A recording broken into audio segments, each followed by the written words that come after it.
Primetime politics tonight. As the war in Ukraine continues, the first government-chartered plane load of Ukrainian refugees arrives in Newfoundland and Labrador.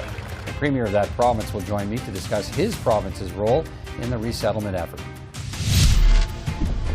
Why is it taking so long for the Canadian government to resettle Afghans who served with the Canadian forces and who now face torture at the hands of the Taliban?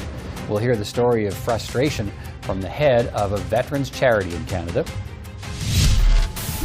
And the Special Parliamentary Committee looking at expanding medical assistance in dying in Canada has begun its review amid concerns that some voices are being excluded and that the timeline is too tight. MPs will be here to debate that.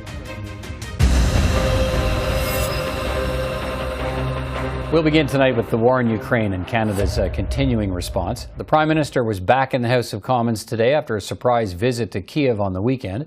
While there, Justin Trudeau reopened the Canadian Embassy, although it will take time to ramp up the embassy's services. On his way into a cabinet meeting today, the Prime Minister spoke about the delay at the embassy reopening. It is extremely important that once again Canada establishes its diplomatic presence in Ukraine. That's why it was so important to raise the flag, to have the ambassador back working out of the embassy. But the reality is most of our services, consular services and others, will continue to be done by other embassies around the world in support of Ukraine. We look forward to getting the Ukrainian embassy back up to speed to full services. But for now, it's really more about just having that presence on the ground, and we will scale up. Well, even without Canadian consular services in Ukraine, some provinces are acting on their own to bring Ukrainian refugees to Canada to escape the war. This was the scene last night as a plane load of refugees touched down in St. John's, Newfoundland and Labrador.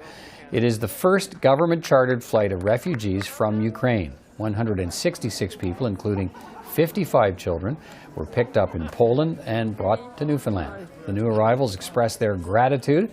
This man already has a job lined up at a mine in Newfoundland. Everything is just wonderful. Canada is great, and everything what I got already from Canada, from the government, is just perfect. Why did you decide to come here? Because, first of all, it's a good opportunity for development of mining engineer. It's especially this province, and of course, level of life is wonderful. Andrew Furey is the Premier of Newfoundland and Labrador. His government organized this airlift of Ukrainian refugees. The Premier's with me now. Premier Furey, good to see you again, and thanks for taking time to speak with me. I do appreciate it. Happy to do so, Peter. Look, you were there to greet those Ukrainian refugees when they arrived, along with a large welcome contingent of people from your province. What was it like to greet those people, including those 55 children, knowing what they've escaped and knowing what they've left behind? It was quite emotional, actually. I mean, you're quite right. There was a warm, large Newfoundland and Labrador welcome. But in talking to the refugees and hearing some of their stories, and frankly, just the emotion that they brought was overwhelming. They were grateful. They were thankful. They were excited to be in Newfoundland and Labrador, excited to be in Canada. And many of them, of course, had already established jobs here, which is, I think, something that's important to highlight. So everybody excited to turn the page. Of course, they were reflective of what they had left behind. Some very concerned for family members, obviously, but certainly excited to be on our shores, to be welcomed by Newfoundland and Labrador and indeed Canada. We know that almost 20,000 Ukrainian refugees have arrived in Canada at this point, but this is the first plane load chartered by any government in the country. Tell me how that came to be, because your government went to some lengths to make this happen, including setting up a satellite office in Poland. You were there well ahead of the federal government in terms of how quickly you moved on this. Tell me about that. So, I had had experience in refugee camps in the past from my previous life. I knew that, that point of contact, that reach out, that actual physical hand of trying to help people means a lot. It shows that you care, but also shows that there's an avenue to help eliminate some of the bureaucratic barriers that would exist, as you can imagine, that people were trying to navigate during what is likely the most anxious time of their lives. So being there, putting a face on Newfoundland and Labrador, putting a face on the welcome and the avenue and the vehicle to get to Newfoundland and Labrador was incredibly important. And I thought, we needed to step up. Newfoundlanders and Labradorians had always stepped up in times of global crisis in the past, and this was something that I wanted to do to show that we could give back and that we could be a safe haven during this time of massive migration that hasn't happened since World War II, obviously. Right. We heard from Stan, one of the new arrivals, a mining engineer. Got a job already? He's already got a job lined up. What about some of the others? You touched on some of those who have jobs lined up already, but the broader question, how will they, people look at this and say, wow, that's a lot of people to arrive in one province at one time. How will they be supported? Where will they live? What about education and healthcare and shelter and clothing? What about those things? Sure. So we've had, that was part of the reason to establish the desk and then take the time that was required to ensure that those mechanisms, those supports were in place for the people arriving. So we set up a family support desk here in the province and then extended it to Warsaw, Poland, so that we could make sure that we were matching people either with sources of shelter or sources of employment. And one of the things we learned early on, Peter, frankly, was that people were concerned about a provision of healthcare. So they were, they had left their home in a chaotic scenario, oftentimes with children, as you mentioned, and they were concerned about healthcare. So one of the first things that we did was offer our local MCP coverage, the provincial healthcare coverage for the refugees arriving. So we've considered all of those items, whether it's shelter, whether it's employment or healthcare, all of which, by the way, were highlighted by the Ukrainian ambassador who I spoke with just a few days ago. And we really think that that was kind of that was an advantage, I guess, in ensuring that people did consider Newfoundland and Labrador as either their temporary home or their new home. What do you know about that? How many of those refugees? I mean, there's a different sorts of federal programs and resettlement programs for how much time they stay. What do you hope happens? Well, I hope that, the federal government continues to work with us to create paths, accelerated paths, to make them permanent residents. I know that the federal government has responded very well and very quickly, recognizing the mass volumes of refugees and migrants that had occurred as a result of the atrocities. And I'm confident that the federal government will continue to provide paths towards Canadian citizenship during this historic migration. Canada has done it before, and I'm confident it will do it again, but we will continue to be advocates on behalf of these refugees who have landed on our shores. How many more refugees is your province looking to resettle? And do you have a model here that you think that could be applied for other provinces across the country? I certainly do. I think it's an effective model. You can imagine now if you're just lost your home, has been bombed, and you're not sure where your loved ones are, you've lost your job, you've lost everything that you've known for your entire life, and have moved to another country and are looking for a place to resettle. Having someone there to help shepherd you through the system is incredibly important. It shows, again, that you care, but it also eliminates some of the chaos of the paperwork that we all know is inherent in an immigration system, some of which is necessary, by the way. But we need to make sure that, I think others can replicate this. I know that the federal government has looked at our model as a successful one and are frankly trying to develop some of the strategies that they're employing around the success of the Newfoundland and Labrador model. All right, Premier Furey, Newfoundland, Labrador leading the way again. Great to talk to you. Thanks for your time today. Appreciate it. Thanks very much, Peter. Well, now to another Canadian evacuation effort that is going less well. Interpreters and others in Afghanistan who assisted Canada's military mission there say they feel abandoned by Canada as they face retaliation and torture from the Taliban. Thousands of Afghans are waiting for promised travel documents from Canada or passports from the Afghan government. The federal government promised resettlement to 40,000 Afghans. So far, around 11,000 have arrived in Canada. Last night, Defence Minister Anita Anand was asked about the challenges in getting Afghans to Canada compared to the resettling of refugees from Ukraine. The Ukrainians are actively assisting their citizens escape the terror being inflicted on them by Vladimir Putin, whereas the Taliban, as I said, a known terrorist entity, is actively oppressing their citizens. There's a fight for democracy in the one country, Ukraine, where there is clearly not a fight for democracy in Afghanistan. Oliver Thorne is the executive director of the Veterans Transition Network, which has helped more than 2,000 Afghans flee that country since the Taliban took over last year. The organization, though, has now suspended those efforts. Mr. Thorne joins me from Vancouver. Oliver Thorne, thanks for taking time to speak with me tonight. Appreciate it. Why has your organization ended those efforts to get more Afghans out of the country and to the safety of Canada? Mm-hmm. Yeah, it was a really difficult decision to make to begin winding down our efforts doing this work. There's a bit of nuance to the message. So first and foremost, what we've closed down is our public-facing fundraising campaign to support these efforts for a variety of reasons. The main one being that what we've really seen is that over the past number of months, this is beginning to transform from an emergency evacuation effort to what is going to be probably a years-long migration effort. The reality is that we entered this work really with the intent of a 30-day fundraising campaign to support some of that internal movement of Afghans into Kabul in the lead up to the evacuation. But what really this morphed into was a 9-month campaign of evacuation work. We're seeing that that's now transforming into a long-term migration effort. We're still going to continue to assist and do what we can to help people with migration for a number of months.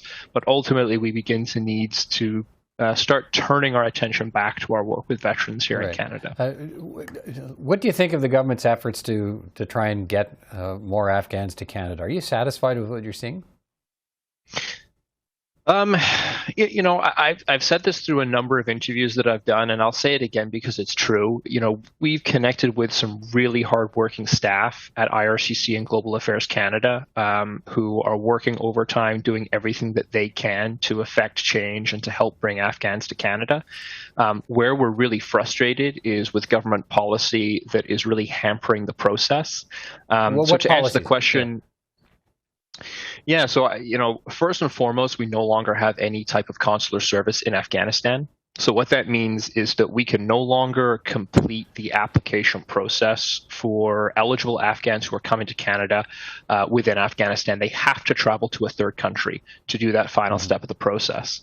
So that then means that there's a whole host of other documentation and travel requirements that they need to meet in order to get into that third country and to do that final step of processing. And that is where we're really seeing, for the majority of applicants, that's the bottleneck that is slowing down this process and making it more challenging. So does that bring us back? I mean, a number of people have suggested, look, what's needed here is, Canada needs to waive these requirements for biometric data and so on, which is challenging, of course, to obtain in a country like Afghanistan, and instead supply this single-use travel document that would allow Afghans to get to this country.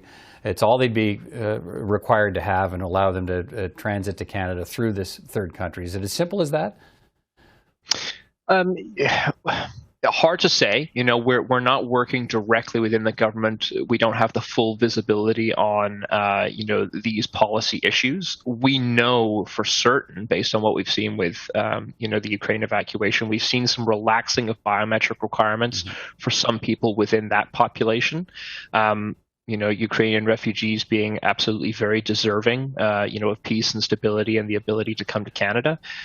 We haven't seen that same level of flexibility extended to Afghan applicants, which is frustrating. We would like to see that. We know that the ability to waive biometrics for some folks below a certain age, above a certain age, would make a big impact.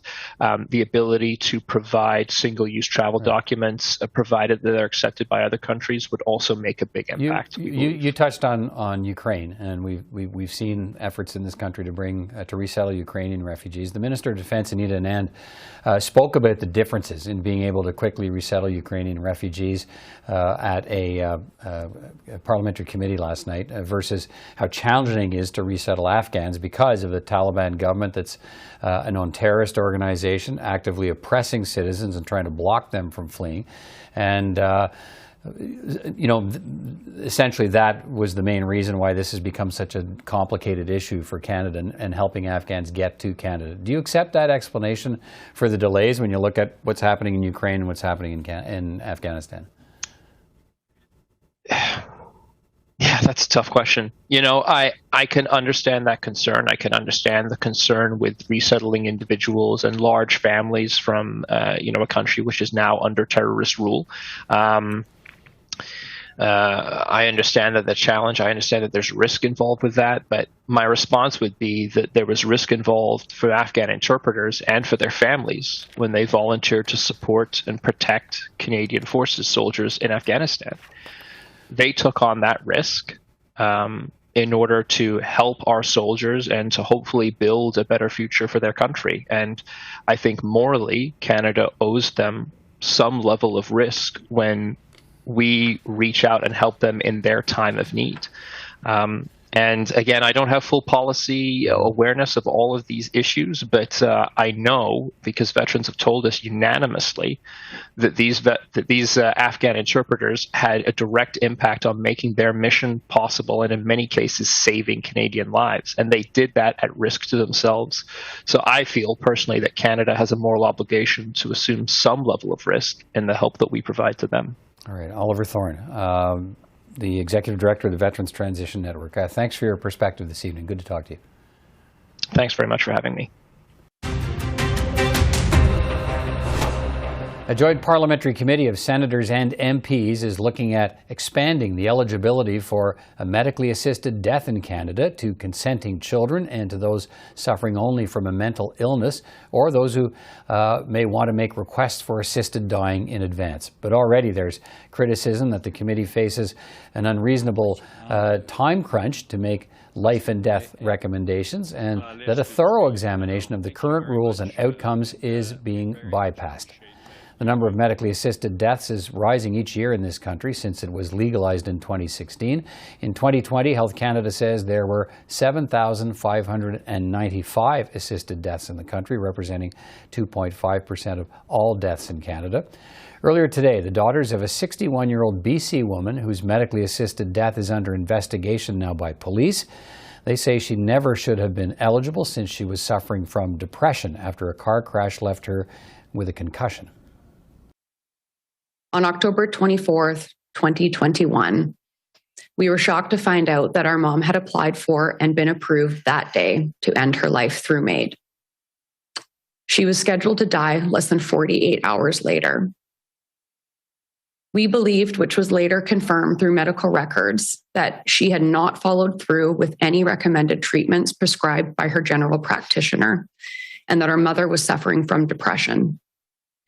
We were granted a mental health warrant to delay her death pending a psychiatric assessment. However, as a highly experienced psychiatric nurse, our mom knew all the correct terms to ensure she was found sound of mind. On October 29th, within hours of being released from a psychiatric unit, our mom, at the age of 61, was killed through medical assistance in dying. Since her death, we have been able to extensively review her medical records and have discovered that the diagnosis for which she received MAID had never been confirmed by a specialist, a safeguard that is legislated in Bill C-7. Well, let's bring in three MPs now from the Special Joint Committee on Medically Assisted Death. James Maloney is an Ontario Liberal MP, Michael Cooper is an Alberta Conservative MP, and Alistair MacGregor is a BC MP and the Deputy Justice Critic for the NDP. It's good to see you all, gentlemen. Thanks for being here. Mr. Maloney, let me start with you if I can. We've heard from some family members today complain that their loved ones were given a medically assisted death when they should not have been. At least one case we know now is under police investigation out in British Columbia. How concerned are you about those kinds of cases that we hear about? Well, Peter, thanks for the question and thanks for having me on today. Look, the purpose of the special committee is to review the process that was put in place as a result of C-14 and C-7. I didn't see the press conference today, so I'm not in a position to comment on what was said. I haven't met any of those families, although I'm familiar through the media with some of those stories. But our focus really needs to be on the special committee that the three of us have the honor of sitting on, and reviewing all the issues and the challenges that are faced. I mean, it's a deeply personal, emotional issue that all Canadians are dealing with when you're talking about medical assistance in dying. But the committee's reviewing, I guess if I were to put it this way, since it's been in place 6 years, are you satisfied that MAID is working exactly the way it was intended to?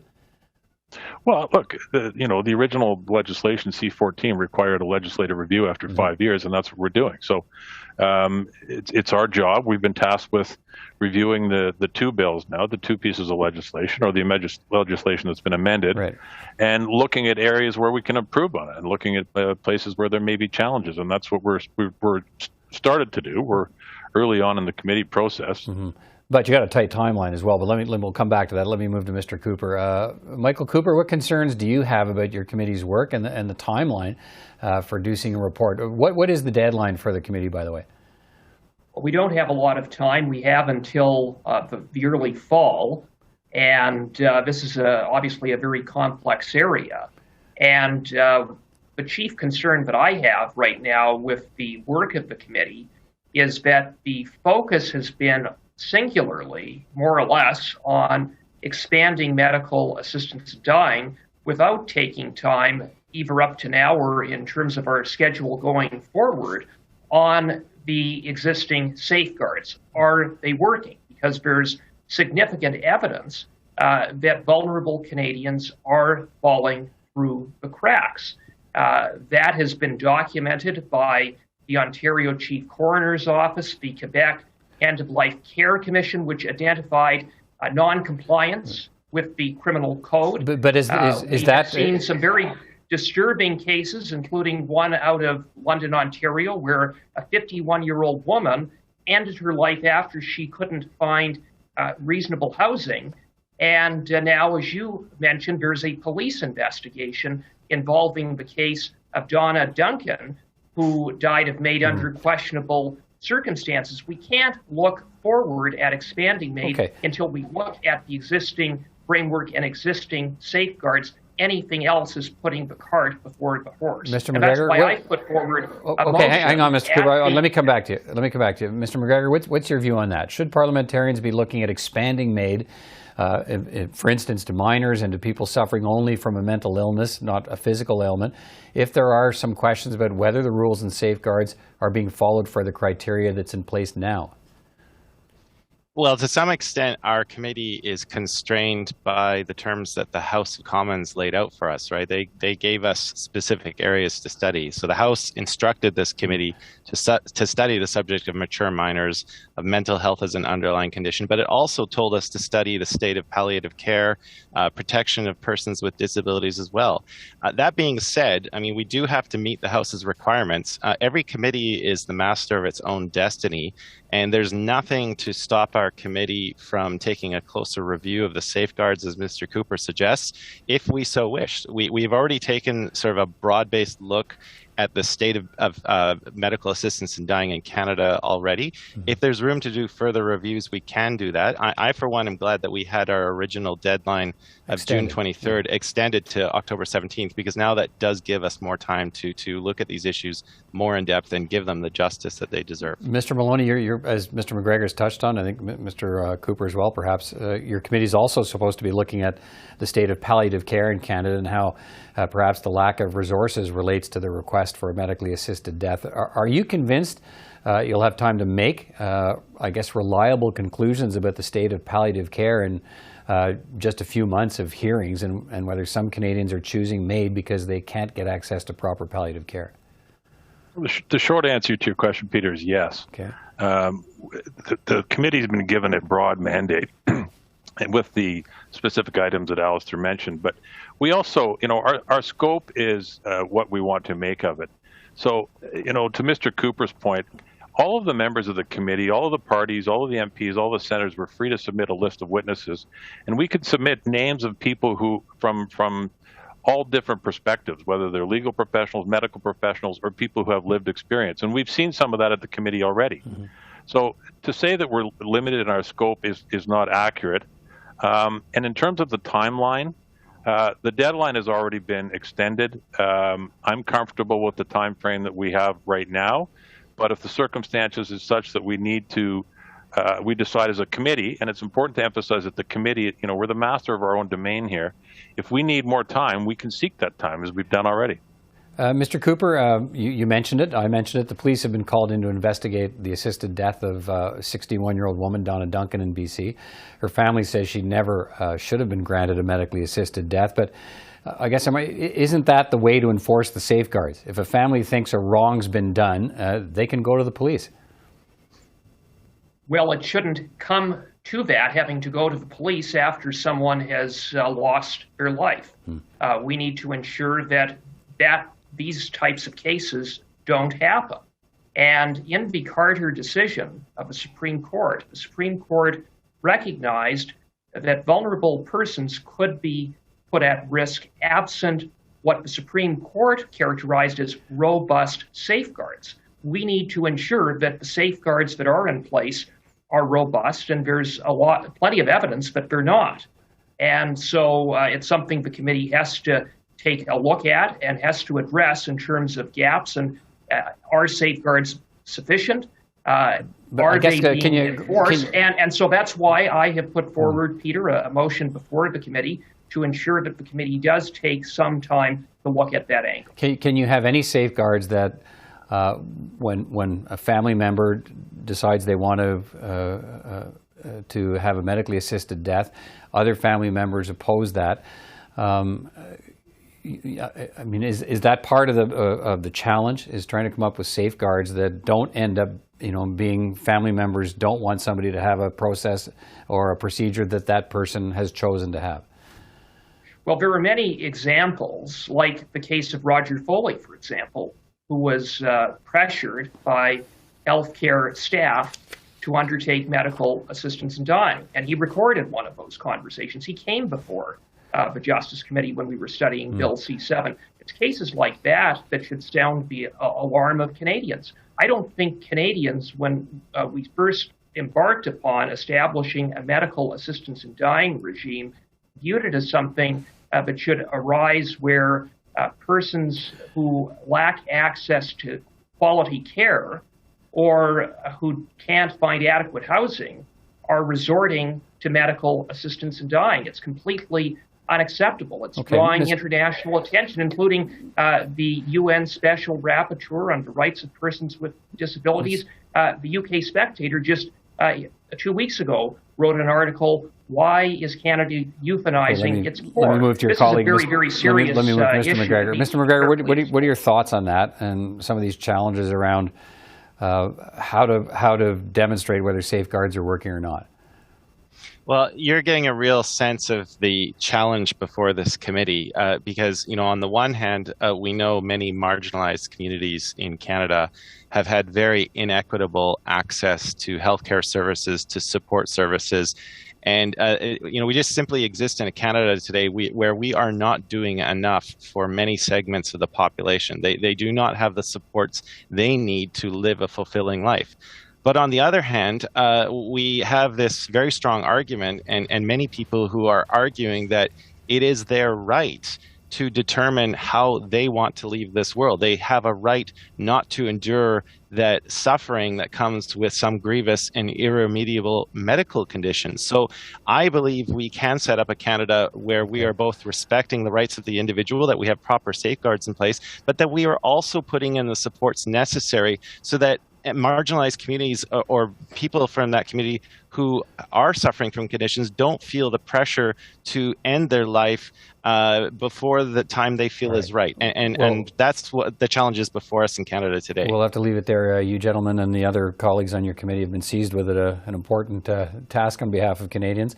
We'll continue to follow your work. Appreciate your time tonight. Take care. Thanks, Happy to come back, Peter. And that's all for another edition of Primetime Politics on CPAC. I'm Peter Van Dusen. From all of us here at CPAC, thanks for watching, and we will see you next time.